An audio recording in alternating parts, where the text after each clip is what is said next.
So a lot of people would like to know more about how to have more energy and about what kind of nutritional support you can provide yourself for maintaining those energy levels. And certainly there are certain deficiencies which can lead to less energy in the body. And a lot of times that has a lot to do with the endocrine system and specifically our adrenal glands. And when those are stressed out, it's a lot easier to have a fluctuating energy level. But a lot of maintaining energy throughout the day has more to do with when you choose to eat and when you choose to eat your largest meal versus lighter meals. So I'm just gonna give you guys a really quick intro, super quick, to Ayurveda. And so for those of you who don't know, Ayurveda is a system of medicine from India. It's, I think, even older than Chinese medicine. And in Ayurveda, there are 3 doshas. There's Kapha, Pitta, and Vata. Now, these each have a particular quality or set of qualities that are surrounding these doshas. And they also have particular times of the day when those doshas, each specific dosha is the most active. So let's start first with the Vata dosha. Now, Vata dosha is all about activity and movement and getting things going. So this dosha is active between 2 and 6, both 2 and 6 a.m. and then 2 and 6 p.m. So during that time, notice that's when nature wakes up.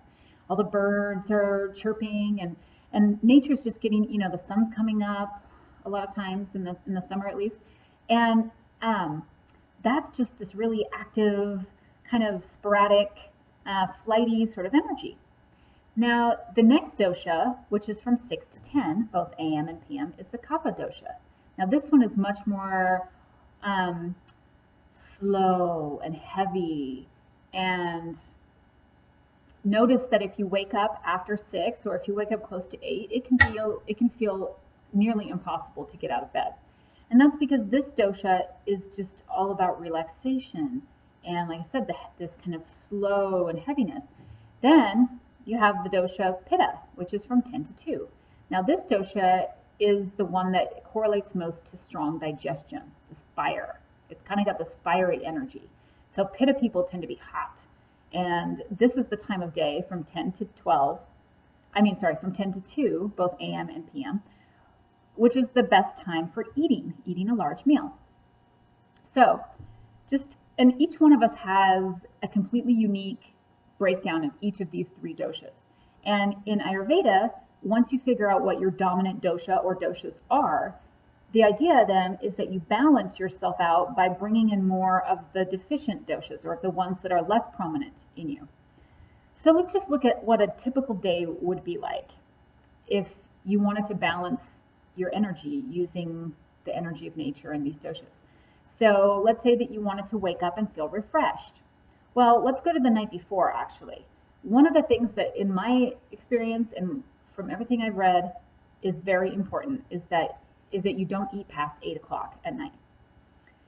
When you do that, your body ends up spending a lot of its energy during the night to digest your food.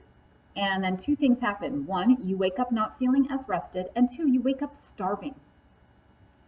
Try this out if you haven't already, but if you don't eat after 8 o'clock and you go to sleep, you'll wake up the next morning and you can wait a couple of hours before eating.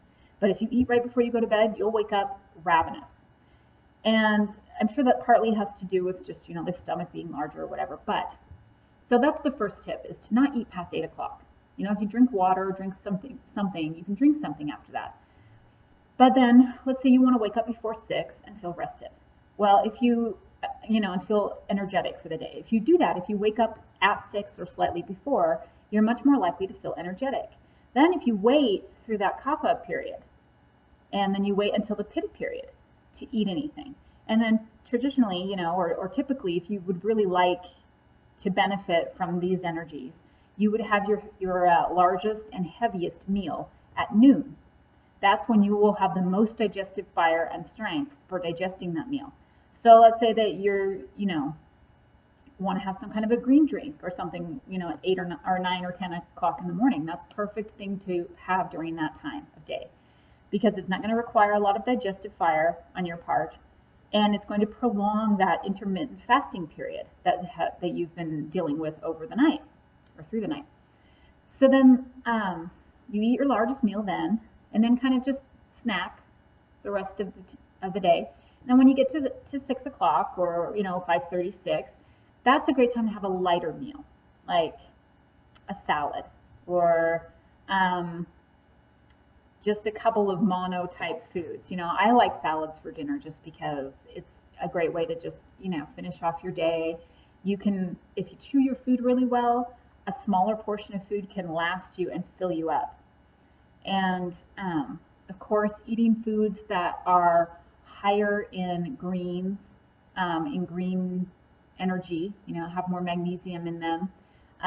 Not eating a lot of, I heard it today, cardboard hydrates, which are like carbohydrates that have no nutritional value to them. And a lot of times it's easy for us to reach for those foods because they're easy, they're fast, they're quick. Reach for those chips or reach for something else that is highly processed and doesn't have a whole lot of nutritional value. And while it might fill up your stomach, you're going to immediately feel hungry again because your body isn't being nourished on a deep level. So getting your body into this kind of rhythm and routine is a great way to sustain your energy levels throughout the day.